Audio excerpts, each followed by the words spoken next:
안녕하세요. 레드액션맨 임상훈입니다. 설 연휴 이전에 넷플릭스에서 올해 한국 드라마 중 최고 관심작이라고 할 수 있는 지금 우리 학교는을 공개했습니다. 똑같잖아. 좀비가 왜 학교에 나와? 영화에 나와야지. 와서 봐, 진짜라니까. 작년에 오징어 게임을 추석 직전에 공개한 것처럼 이번에도 명절을 앞두고 기대작을 푸는 전략을 사용한 것 같은데, 공개 후에도 마찬가지로 전 세계에서 시청률 1위를 기록하며 순조롭게 출발하는군요. 이로써 한국 드라마가 오징어 게임과 지옥에 이어서 세 번째로 1위를 기록했는데, 기록 자체도 의미가 있지만 세 작품 모두 한국 영화에선 제법 판타지스러운 이야기라는 점에서 더 뿌듯하네요. 개인적으로는 감독을 막 꿈꾸던 초창기에 정말 듣기 싫었던 소리 중 하나가 한국 판타지는 안 된다는 거였거든요.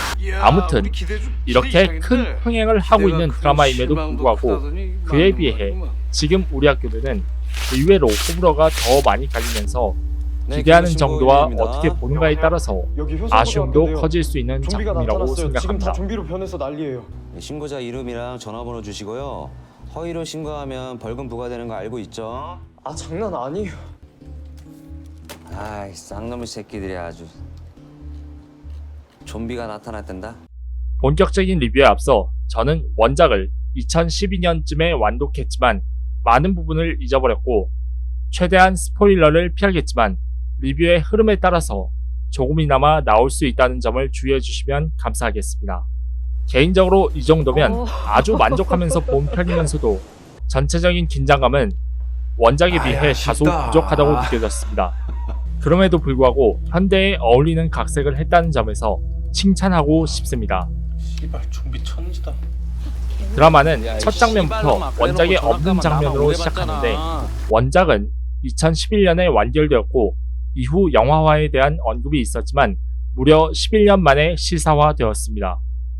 그 11년 동안 우리나라의 사회와 대중문화에 큰 사건들이 발생했는데, 이 작품은 그것들을 모두 학교와 좀비라는 키워드로 엮었습니다.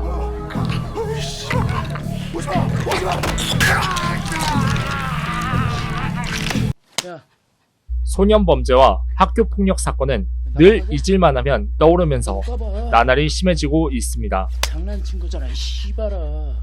연예계에도 비교적 최근에 학교 폭력 이슈가 크게 대두된 적이 있죠. 그리고 2016년엔 연상호 감독님의 영화 부산행이 전 세계에 K-좀비 열풍을 불러일으켰고, 그 전엔 세월호 참사도 발생했으며 지금은 코로나19를 겪고 있습니다. 이 중 부산행의 흥행을 제외한 나머지는 모두 학생들에게 가장 큰 재앙인 사건들입니다. 우리나라의 고등학교에 좀비가 창궐한다는 신선한 내용을 다뤘음에도 원작은 오락성이 더 강했던 반면에 드라마엔 이런 비극적인 사건들의 이미지를 많이 결합시킨 것을 보면 현 시대상을 반영하면서도 메시지를 강조하기 위한 의도가 있었을 것이라고 생각합니다.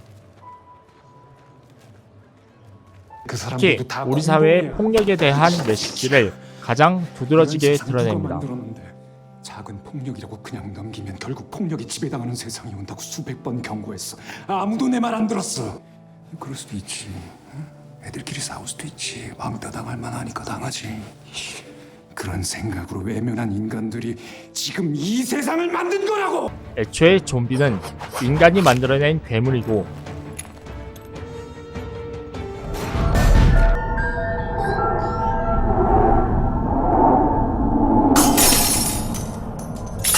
공포와 폭력과 빼놓을 수 없는 존재입니다.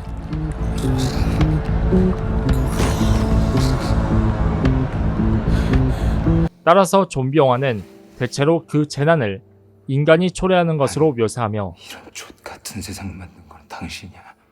여러 인간 군상을 그리는 식으로 사회를 풍자하기도 하고, 저쪽에 사람 더 있어요.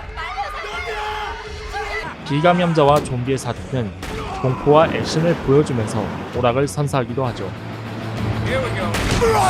그 과정에서의 폭력성은 호불호가 갈릴 정도로 수위가 높은 편입니다. 따라서 청소년 관람 불가인 경우도 많죠. 게다가 소중한 사람이 한순간에 적으로 변할 수 있다는 점에서는 슬픈 이야기를 하기에도 좋습니다.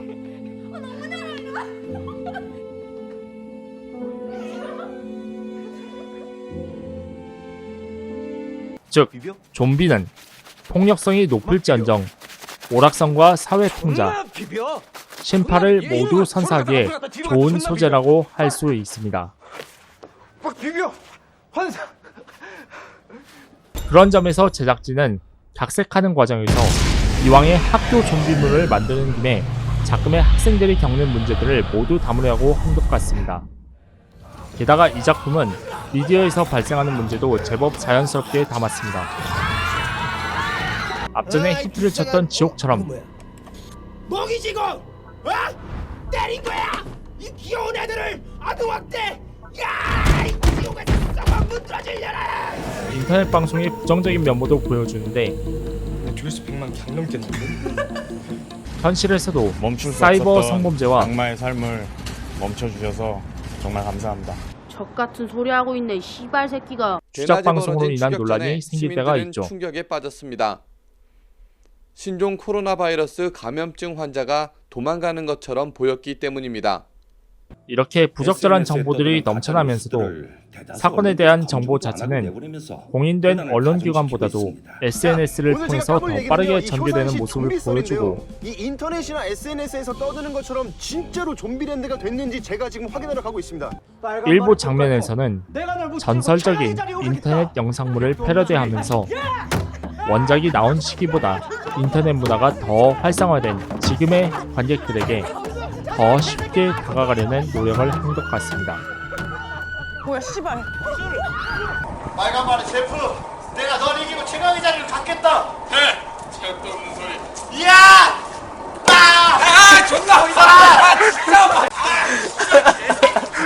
비록 그것이 모든 장면에서 좋게 작용하지는 않았지만 달리 오해를 불러일으킨 점 정말 이렇게 무릎 꿇고 사과할 줄 알았니?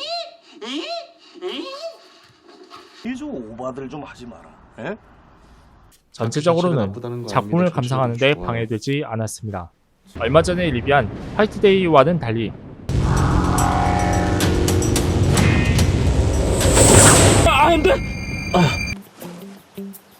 이거 뭐냐? 뭐긴 화이트데이잖아. 근데 이거 우리 왜 보고 있는 거예요? 지금 우리 학교는 기본적으로 원작의 틀을 제대로 다루면서 각색한 것이기에 적어도 난잡한 느낌은 없었습니다. 두 번째 장점은 캐릭터의 변화에 있습니다. 사실 모든 변화가 완전히 마음에 들지는 않았지만 개인적으로는 윤기남의 행동을 완화시킨 것이 좋았습니다.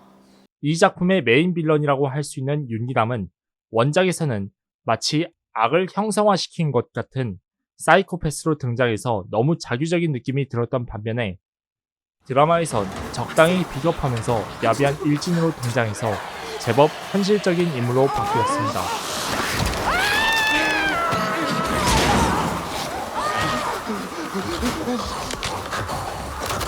게다가 주인공인 청산과의 접점도 확연하게 늘어나면서 관객이 그걸 더 쉽게 받아들일 수 있도록 했죠. 정상이 빼고 다 도망가. 확실히 이야기를 축약시키기 위해서 메인 악당과 주인공의 접점을 늘린 것은 탁월한 선택이었다고 할 수 있습니다. 니들 다 죽어야겠다. 다만 낌찔긴 집착이 무서운 것과는 별개로 주인공을 위협하는 방식이 매번 똑같은 패턴이라서 흐름을 다소 뻔하게 만드는 건 아쉽다고도 할 수 있겠네요. 특정 사건을 겪은 이후부터는 항상 주인공한테 싸움을 걸고 떨어지고 되살아나기를 반복하니 몇 번 보다 보면 질릴 수도 있습니다. 맨날 똑같아 이 진부한 년. 너? 뭐뭐? 세 번째 장점은 학생들을 연기한 배우들의 연기가 자연스럽다는 것입니다. 사실 이 작품은 의외로 연기력 논란이 큰 작품인데 개인적으로는 그 논란이 왜 생긴 건지 모를 정도로 배우들이 인물에 맞는 연기를 잘했다고 생각합니다. 다양한 연령대의 인물들이 등장하지만 고등학생들이 주인공인 작품이고 학생 역할을 한 배우들이 그 나이대 특유의 어린 느낌을 잘 살려서 전혀 어색하지 않았습니다. 하지 말라고 더럽다고. 나름대로 생각을 갖추었으면서도 어린 느낌은 미성년자 중에서도 청소년을 묘사할 때 가장 중요한 부분이라고 생각하기 때문에 아주 만족하면서 봤습니다. 너는 평생 미칠 일은 없겠다? 야, 너 무시하냐? 특히 이유미 배우의 연기가 가장 압권입니다. 아, 씨발 저 거지 새끼가 진짜. 누가 암세포도 생명이라고 그랬던가요? 암세포들도 어쨌든 생명이에요. 내가 죽이려고 하면 암세포들도 느낄 것 같아요. 그 암세포를 의인화시킨 게 바로 이분이 연기한 이나연인데 뭐라도 해야 되는 거 좀비 아니야? 영화에 꽂히면서 현실에서도 충분히 있는 반장이라고 유형의 하는 게 암세포 덩어리를 아주 사실적으로 연기를 하는데 정말 최대한 관객들을 화나게 할 방법을 연구하고 연기한 것처럼 볼 때마다 입 밖으로 쌍욕이 튀어나올 정도로 잘해서 감탄이 나왔습니다.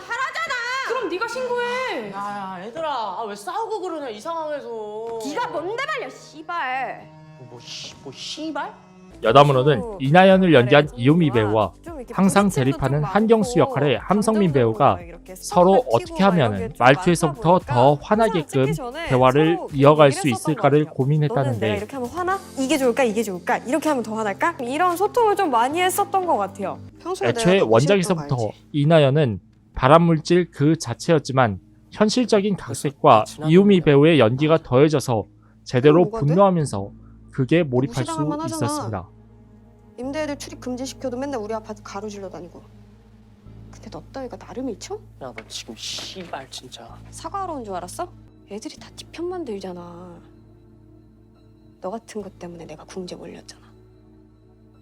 바로 전작인 오징어 게임과는 정반대의 밉상도 제대로 연기해서 오징어 게임의 인기도 다시 역주행시켰다고 하니 죽은 게 아니라 이분의 변한 다음 거잖아. 행보가 가장 넌 그걸 기대됩니다. 말이라고 아냐? 왜 나한테만 그러는데? 왜 나만 계속 가구냐 씨발 새끼야. 경수 냄새 난다고 했을 때 니들도 같이 웃었잖아. 같이 뒷담 깔 땐 언제고 이제 와서 아닌 척하는데. 정말 네가 몸안 잡아서 경수 이렇게 된 그렇게 거잖아. 만들 때는 몸만 진짜 잡고 아우 있었어도 체력 안 들었을 거 아니야. 너 때문에 우리 다 죽을 뻔했다고. 그럼 네가 잡고 있지 그랬어 그러면. 아, 씨발 존나 재수 없어. 뭐? 씨발이잖아. 너 뭐라 했어? 씨발. 마지막 장점으로는 인물들이 여기 문부터 생존을 위해 제법 상식적으로 행동한다는 점입니다. 괜찮아. 학교에 좀비들이 창궐하는 전대미문의 재난에서도 대부분의 인물들이 학교라는 공간과 주변에 있는 사물들을 적극적으로 활용하여 재난에 대응하는 모습을 보여주면서 보는 재미를 확실하게 선사합니다.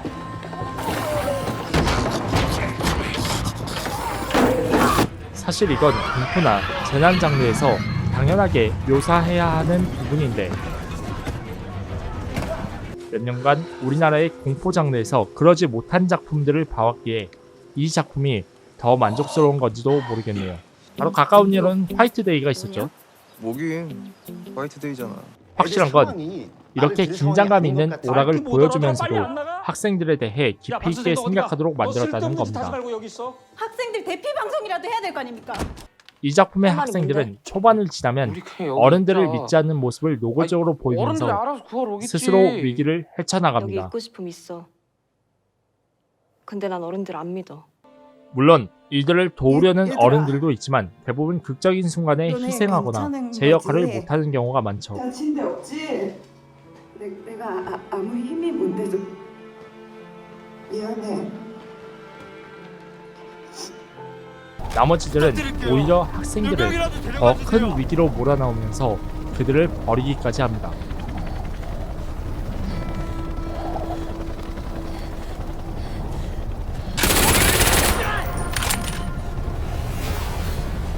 미안하다. 이런 부분들은 우리가 2014년에 겪은 세월호 참사를 염두에 두고 만든 것이라고 생각합니다. 피를 제외하면 여러 색상 중에 다시 신고하자. 특히 노란색을 많이 배치한 안 오잖아. 것도 절대 우연은 아닐 것이고 잘 먹겠습니다. 잘 먹겠습니다. 후반부에 학생들을 구하는데 커다란 역할을 하는 리본도 노란색이고 묶어놓은 거 같은데. 누가 이렇게 착한 짓을 해놨어? 10만인가? 결말부에 주인공이 친구들을 보러 가기 위해 사용하는 줄도 노란색입니다. 이렇게 지금 우리 학교는 좀비라는 소재에 엄마랑 아빠는 우리가 실제로 겪은 비극들의 이미지를 차용하여 메시지를 구한다고 강조하는 학교 앞에까지 방식으로 왔는데. 깊이를 더했습니다. 경찰도 소방관도 아무도 안 왔어요. 나중에 누군가라도 이 영상 보면 관계자들 꼭 처벌해주세요. 다들 우릴 버렸어. 전부 다. 하지만 한편으로는 너무 많은 이야기를 다루려던 탓에 발생한 문제들도 있습니다. 좀비라는 재난과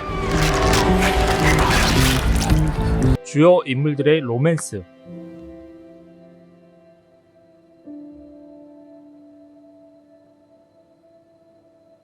학교 폭력처럼 학생들이 주역인 이야기 외에도 학교 밖 어른들의 사정까지 모두 다루면서 총 12회의 에피소드가 되었는데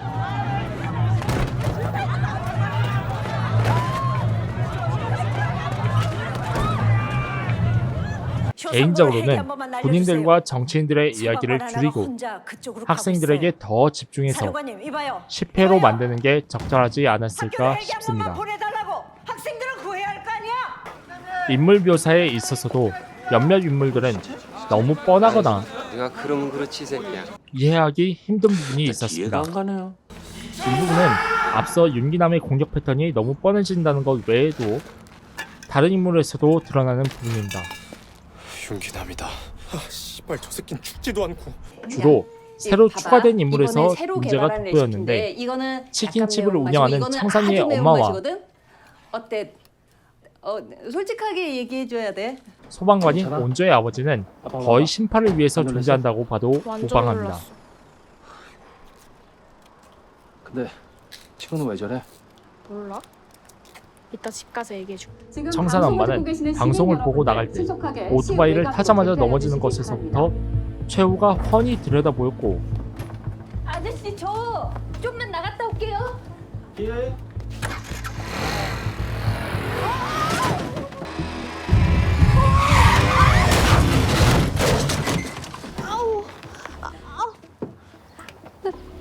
죄송합니다. 죄송합니다. 효상고 다니니? 너 왜 여기 있어? 학교 괜찮아? 얘 혹시 청산이 아니? 이청산 몰라? 원조 아빠의 경우에도 여타 재난 영화에서 희생하는 전형적인 아버지 캐릭터라고 볼 수 있습니다. 이 둘을 통해서 무엇을 말하고자 한 건지는 알겠으나 최후가 너무 뻔해서 긴장감을 떨어뜨리는 게 유감입니다. 이는 국군사령관도 마찬가지인데 윤리적으로 감당할 수 없는 결단을 내린 지도자가 책임을 지겠답시고 입장하는 과정이 너무 극단적으로 전형적이어서 김이 새더군요. 가끔씩 현실에서도 이런 선택을 하는 사람들이 있긴 합니다만 꼭 그런 선택을 했어야만 하는지가 의문입니다. 책임을 지든 벌을 받든 간에 얼마든지 더 좋은 방법이 있을 텐데 말이죠. 이 인물들은 한마디로 너무 기능적인 인물들이라고 할 수 있습니다. 보고 싶네. 응? 많이 미안하고. 이와 더불어서 좀비화된 은지의 행동도 다소 이해가 되지 않습니다. 윤기남 일행으로부터 성폭행을 당한 은지는 대사가 아니라 생명 의지의 문제야. 자신을 찍은 동영상의 업로드가 예약되었다는 것을 알고 그걸 왜 이제서야 얘기하냐고. 나보고 지금 뭐 어떻게 하라고. 휴대폰을 찾으러 가다가 변변을 당합니다. 하지만 불행 중 다행히도 작중에서 절비라고 불리는 우증상자가 되죠. 그래도 좀비 피가 흐르는 거잖아. 완전 좀비는 아니고 절비? 절비가 뭔데? 절반만 좀비? 그런데 교무실까지 가서는 핸드폰을 모조리 부숴버리는 만행을 저지르다가 핸드폰을 찾으러 온 청산과 싸우는데 죽여버릴 거야! 내가 씨발 죽여버릴 거야!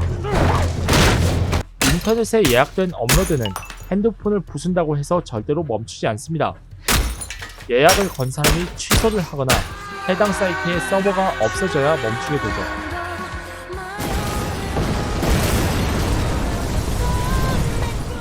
몇 번 양보해서 은지는 절망에 빠진 상태에서 좀비에게 물렸으니 바이러스가 분노와 폭력성을 상승시키면서 지능을 낮춰버린 것으로 생각할 수 있지만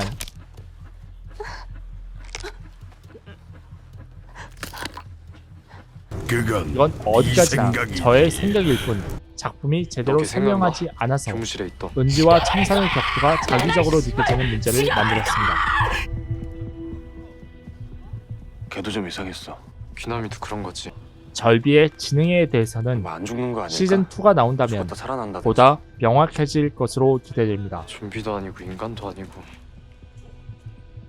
물론 넷플릭스 유튜브 채널에 좀비의 3가지 종류에 대한 설명이 올라오긴 했습니다만 이것을 작품 내에서 제대로 설명하지 못한 것이 아쉽네요. 이렇듯 몇 가지 아쉬운 부분도 있지만 지금 우리 학교는 장점이 더 크고 재밌게 볼 수 있는 작품입니다. 비록 표현 수위가 높은 편이라서 호불호는 갈리겠지만 좀비 영화나 폭력 장르도 재밌게 보시는 분이라면 충분히 만족할 만하다고 생각합니다. 개인적으로 시즌2에서는 장르가 다소 달라지면서 흥미가 떨어질 것 같은 우려가 있기는 해도 앞으로 어떤 식으로 이야기를 더 펼쳐나갈지 기대가 되네요. 이상 레디액션맨이었습니다. 영상 재밌게 보셨다면 구독, 좋아요, 알림 버튼 누르고 광고 30초 이상 봐주시는 것 잊지 마세요. 잊지 말고 기억해줘.